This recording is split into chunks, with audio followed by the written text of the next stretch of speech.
This is the Cool Photo Tools Podcast, episode number 51, January 25th, 2016.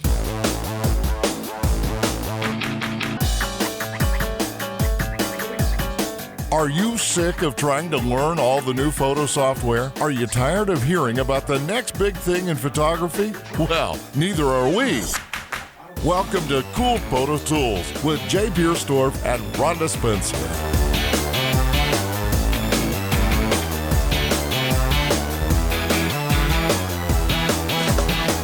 Today's sponsor is Audible.com, who has more than 180,000 audiobooks and spoken word audio products. Get a free audiobook of your choice at www.audibletrial.com/coolphototools.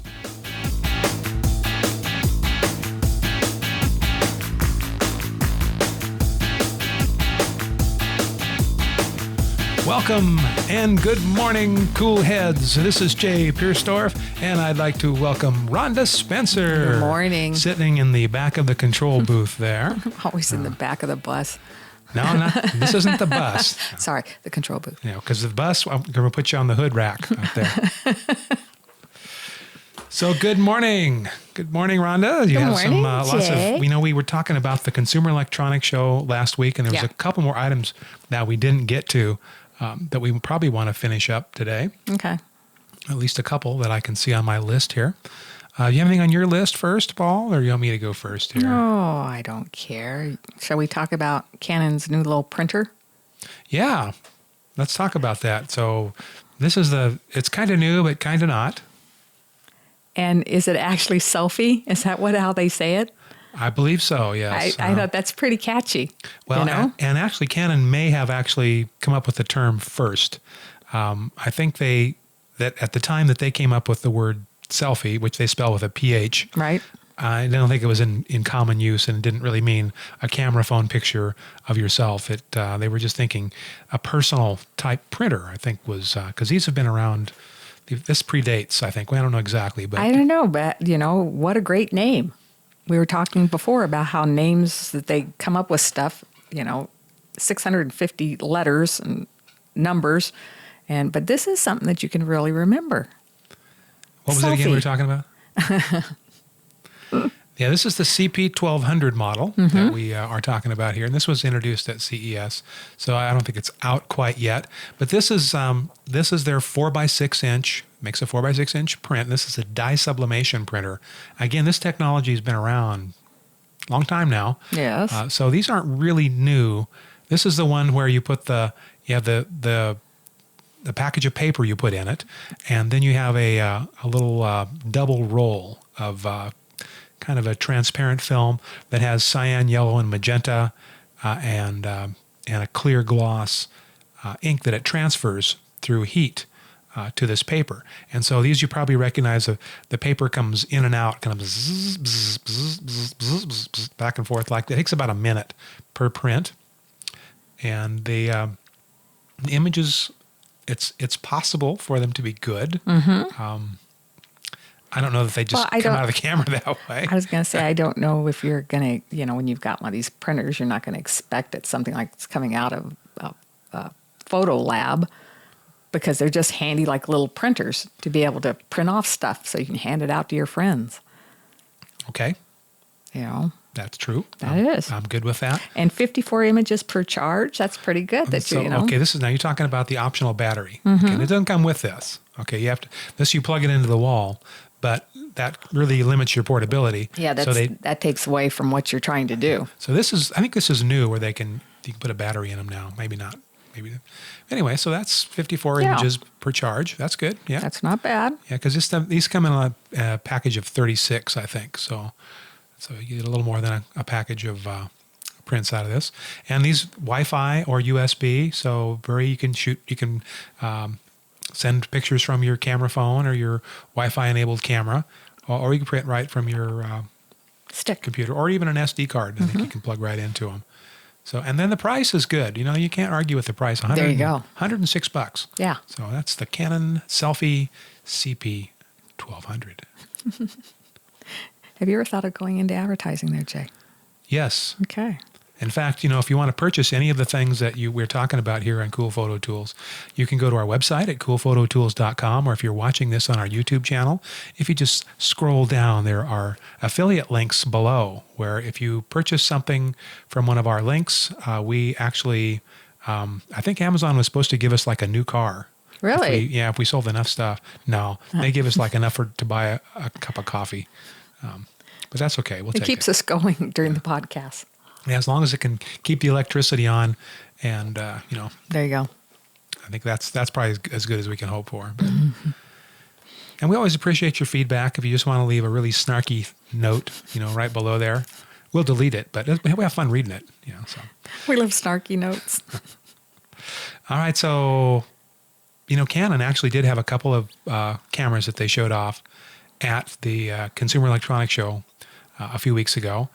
Only one of which rates a mention here on the Cool Photo Tools podcast, because Canon, I love you and I have a lot of your gear. I do. But, you guys, You screwing up. Step it up. Screwing up here. So while Nikon was introducing smoking new DSLRs, Canon was rubbing the dust off of some of their power shots. Yeah, this looks like just the same old technology done over again. I mean, nothing here strikes me as like, woo woo. Well, okay, now they have upped the megapixels to 20.3. Isn't that kind of almost standard with all cameras anymore? I mean, really? Well, as of today, yeah, they're all kind of coming up there. So that's good. I mean, that is a really good resolution. I think if everybody standardized on 20.3 or 20 megapixels, that's probably all most of us need, with very few exceptions. So I like that. 12 is not enough. You guys are making the 12 megapixel cameras. You just need a little more than that, because I don't have any room for errors. 20, I got a little room to play with. Yeah. Like I said, that's just kind of standard to me. When I see 20, it's like, okay. Yeah, that's good. All right. So good on you, Canon, for doing that. All right. So this is the SX540HS that we have talked about. Now, I know that we have talked about simplifying model names, but so far that's fallen on deaf ears. So anyway, this has a 50 times optically stabilized zoom lens. And this goes back to the SX50, that they had their super zoom of a couple years ago. They came out with the SX60, but it pretty much got, Canon, that wasn't as good. In fact, we should go back to the 50. So here they went back to the 50. So that's an equivalent focal length range of 24 millimeters to 1200 millimeters, 35 equivalent. You can record HD, 1920 by 1080, 60p. Don't see any 4K in there, not yet. It's been pretty cool if you can come up with a little 4K on that, but no, they didn't do that. And it's about around $400, so. I hate to say Canon, yawn. And the big one for me is Canon. There's no RAW capability on this camera. JPEG only. Yeah. Now, I have the old SX50 a couple years ago. 12 megapixel, had RAW capability. Useful RAW. The RAW capability, some people can argue, well, with a small sensor camera, the RAW is not that useful. The JPEGs are fine. Maybe. But I was always able to get better results by tweaking the raw images from that camera. So I'm suspecting for the little bit of computer coding that could have been done to allow this camera to shoot in the raw format, you should have done that. I think that's a mistake, because I don't think it really would cost any more to add to the feature set of the camera. Really, I don't see anything on this camera that it's like a woo-woo, go out and buy it. Well, it's in all fairness, it's not aimed at the pro, right? This is not a pro camera at all. But that doesn't mean that we shouldn't have some pro features on it, once in a while. I mean, because sometimes we don't always want to take $6,000 cameras out. We might want to take a $400 camera out once in a while if it could do some of the job. Like I said, even with just average shooter, I don't see anything here that would make you think I need to buy this camera. Yeah. Okay. Well, just kind of run of the mill. Okay. Oh well. Yep. And at the same time, Panasonic introduced their 20 megapixel DMC ZS100. Catchy name. Not so much, no. But this is a pocketable camera. This one, the lens collapses down, and you could actually get it into a pocket.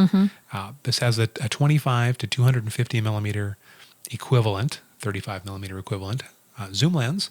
It's a Leica DC zoom.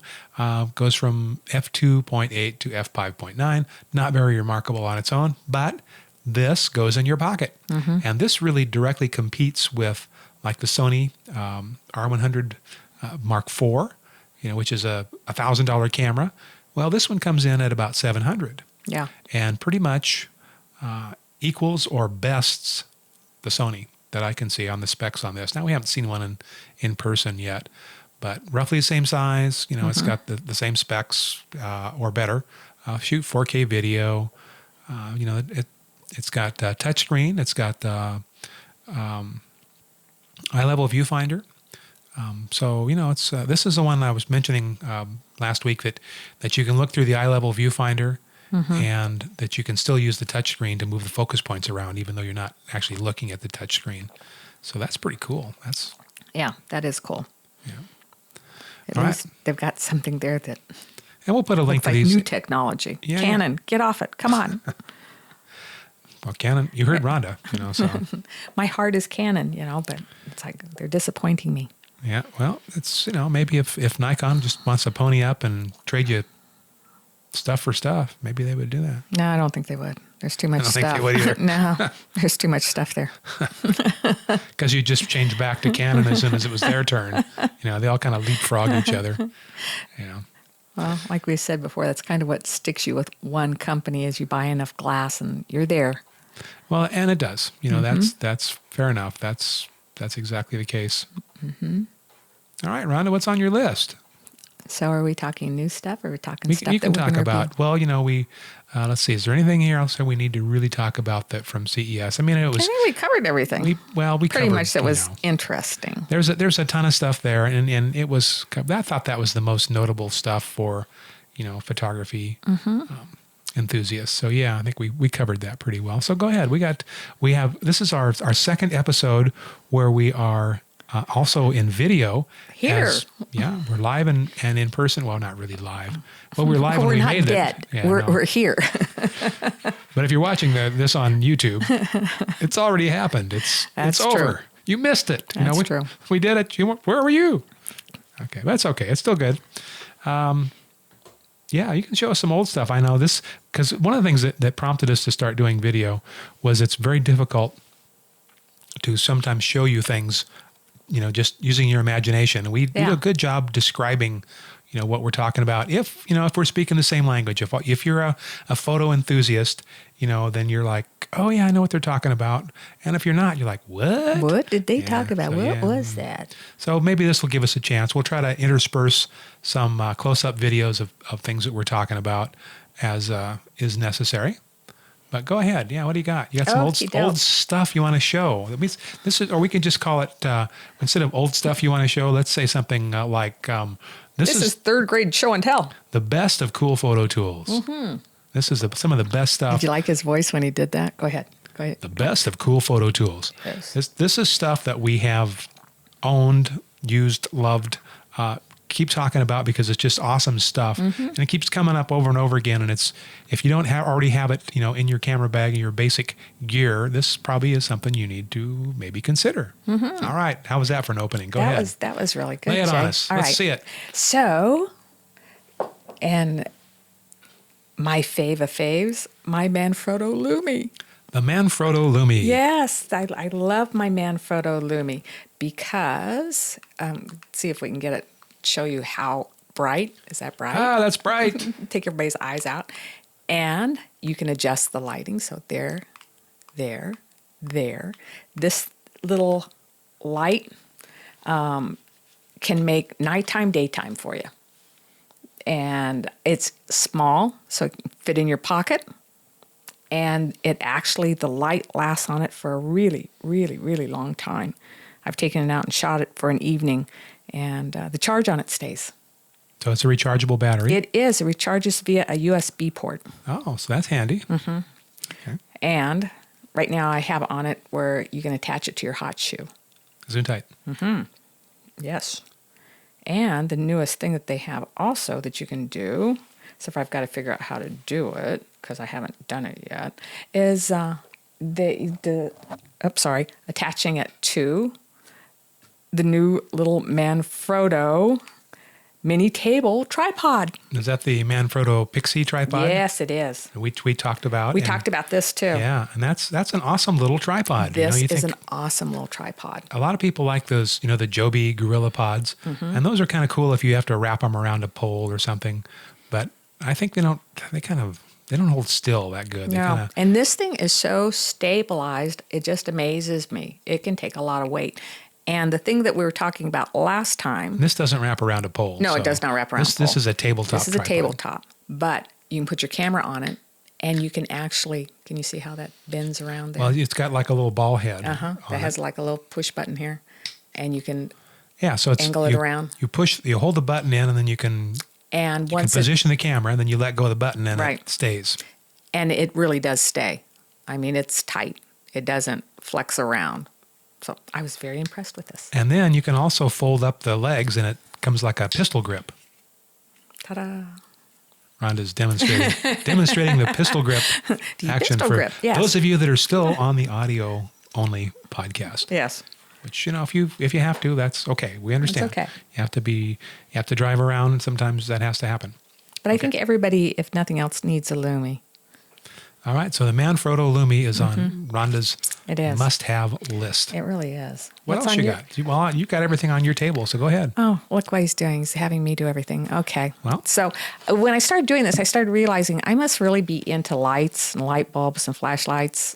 I see where my kids get it. Well, because, the on-camera flash is so disappointing, isn't it? Well, that could be too. But so, and I think you're the one that turned me on to this. Oh, probably. The iLead MS. This is cool. What is that, Rhonda? Explain that to our visitors, our viewers at home that are not viewing. Once I get all the little shutter listeners. things open. Oh, what is it? It's another external light. This is a little LED light that can put on your hot shoe, but it doesn't. It's not actually a hot shoe. It doesn't have to be on your hot shoe. Yeah. It doesn't have the same lifespan, I hate to say, as what the Lumie, and it's not quite as bright as the Lumie, but it is infinitely variable. It is variable, and it has unlike the Lumie, which has stepped brightness. Has these great little filter shutters that you can do. You know what you call those? What do they call those? Those are these? barn doors. Barn doors. Yeah. So you can kind of angle it around. You can sculpt the light. Now, it's not really hugely bright. Probably more useful for video than stills, do you think? Well, it just depends on. Yeah, I guess. Well, if you have a camera that shoots 1,000,000 ISO Nikon, that's right. Or 3,000,000. This would work. This is probably all you need. Yeah, I have found that I must really be into lights because I started looking around at my stuff. It's like, okay, look, I have another light. Now, what's the company again on this? This company is iLED, and it's -MS. Microspot light is what they call it. And then you get these sorry. The actual company name is ICANN. ICANN, IKAN. IKAN.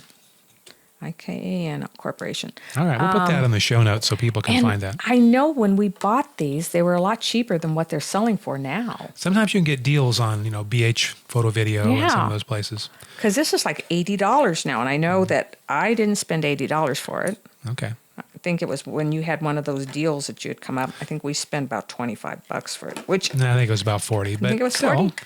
So you say they're worth 40, but you don't think they're worth 80? Is that what you're trying to tell me? Yeah, I'm saying if you're going to spend the 80, go with a Lumie. Yeah, go with the Lumie. Okay. Spend a couple extra bucks, buy the Lumie. It's much better. I got you. Much better. So. Next step. Go ahead. Next step. This is Rhonda's gig. She's got all of her little toys out. All right. You deserve it because I think I took up the entire podcast last time just whining and complaining. Okay, this is something I don't use a lot of, but I still really, really like it. And it's UDMA Color Space. So what this is it's like, how would I call it? Like an external hard drive that you can go out in the field and download your images to. It has a card reader, both sides. And so like if you're out in the field and you want backup of what you've got going, or maybe you want to even erase your card, you can load it into here. It loads into the hard drive. It's a 500 gig hard drive. And then when you go home, you can take it from here and load it back into your PC. So this is like a little, it's got a little hard drive in it. Then it does have a rechargeable battery then. It does. It does. So you can offload your SD cards or your into compact flash cards onto this. Okay, so it's a portable hard drive. It is. And that you can actually view with it also. Oh, it's got a little LED screen on it. So that you can go on and look through. And I find this really good when I'm taking portrait photography. And I have a few hard drives. I use this as a backup. So let me ask, can you see RAW files on it? Mm-hmm. Really? Yeah.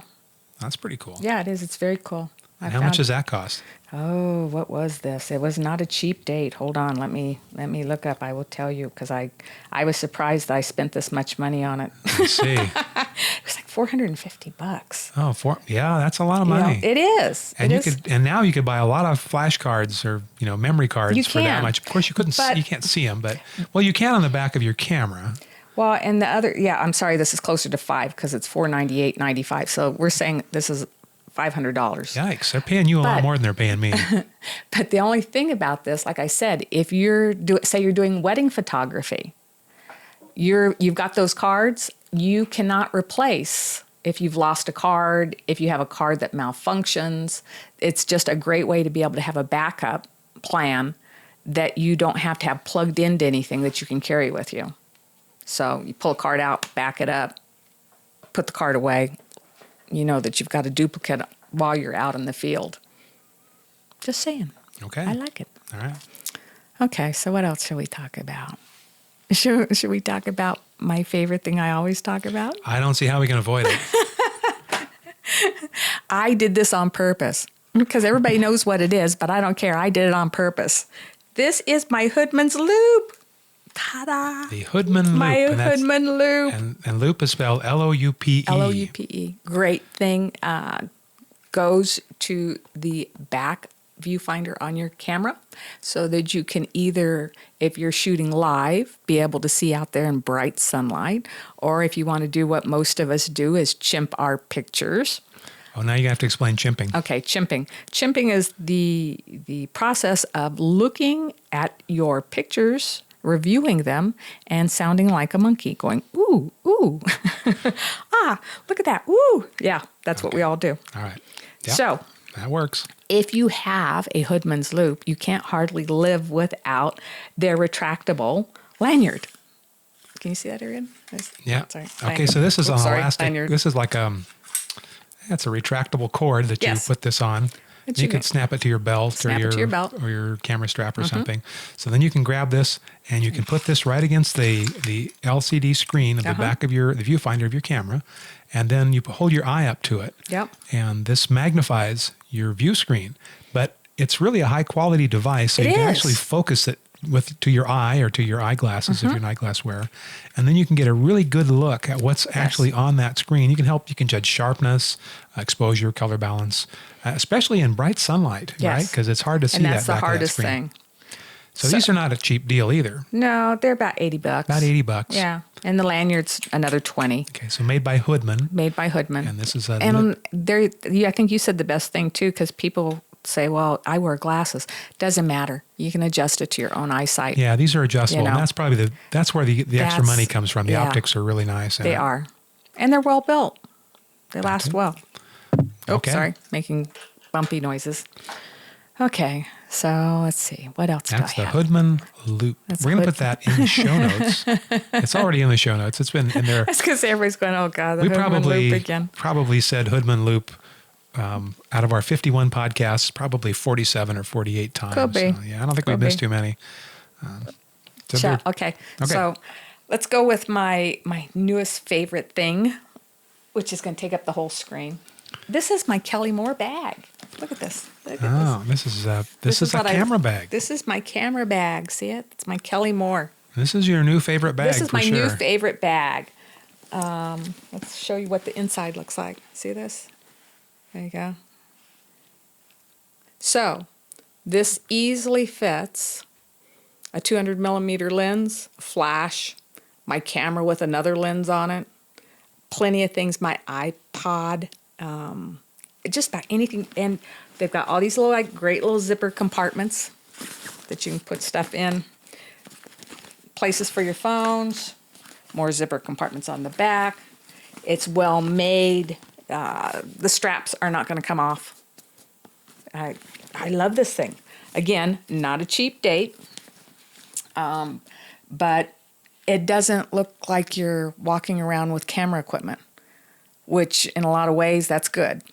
You know, you don't want someone walking up and going after you if this just looks like a bag, looks like another woman's purse that they're carrying. Comes in all sorts of colors. I like the bright orange. Shows off. Okay. Again, not a cheap date. It's $249. It's all leather, though. It is. It's very well made. It's very, very well made. And Okay, those are Kelly Moore, and that's one of our affiliate links that we have, so you can click right on that and she order makes your own. all sorts of different bags. So not just like this. She also makes camera bags that would be what men would wear. So yeah, there's definitely some styles that that men would not be, ashamed to carry. Yeah, you wouldn't be wanting to carry this bright. They Well, you don't. might like this bright orange one, but Yeah, it it really might go is. with Jay's shirt.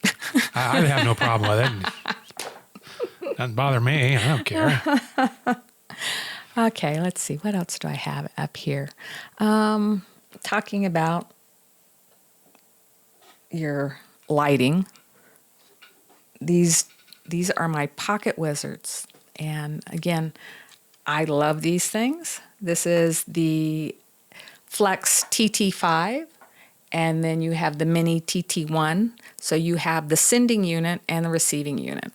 So one goes on the camera, one goes on a flash that's off camera. They do have great sending power, and both of them will go TTL through the camera. So through the lens. Through the lens, so yeah. You would use these for putting external flash units at a distance At a away from the distance. camera, and then they would wirelessly synchronize with Yes. your camera to flash those units. And So you still need flash units. You do. Or at least one. right, and hopefully two. Okay. I actually own one transmitter and then two of the receivers. So you could use two. You can put up to, I think, 6. Okay. So, what can I say? They're great. They don't ever fail me. I got these because Canon's, we talk about Canon's wonderful flashes here. This is my Canon flash. The problem that Canon does with their flashes is that they're sync through this wonderful little light that happens here. So if the second flash can't see the light that comes off of here, it doesn't flash. And sometimes if it does see it, it still doesn't flash. And so you're constantly kind of messing around with, okay, can it see it? No. Okay, now did it flash? Okay, it flashed. How about this time? Nope, didn't flash this time. These are reliable. They always flash. So Canon's flash units in our line of sight, they have to be able to see that one flash fire before they will synchronize and flash another unit, or infrared light. It may not be visible light. And it's terrible. But it's a restriction. If you have it on a radio control, then you don't actually have to. The flash doesn't have to be visible to the camera to work. No, you can go a good distance. Like I said, I have used these up to at least 100 feet, and they're reliable. So again, these babies. Why is it anything that happens with a camera, it's not a cheap date? So the TT1 is $169, and the Flex TT5 transceiver is $219. So, yeah, little bitty electronics, but they cost a bundle. Okay. But they're reliable. If you're looking for off-camera flash, that you want something that's reliable, it definitely is reliable. Pocket Wizards. Pocket Wizards. Okay, we'll put that in the show notes. Okay, worth their bang of the buck. Well, we have time for maybe just one or two more items, depending on how fast you talk. Okay, let's talk about this wonderful little 15 millimeter new lens that I got that I can't ever pronounce the name of the company. Oh, the Venus lens? It's the Venus lens, yeah. Have you ever figured out how to actually pronounce their Their actual Chinese name? No. I can't. So we're just going to go with Venus lens. Yes, and this is a 15 millimeter f4 macro lens, and it's the price on this is amazing because it's $479. This lens is not really a tilt shift, but it's a shift lens. So what that means is if you're taking pictures of, say, buildings and you have where you've got that distortion, you're able to, in the lens, correct the distortion. And it does work. So this is an ultra-wide lens, which is also a macro lens, which is kind of weird. Which is very unusual.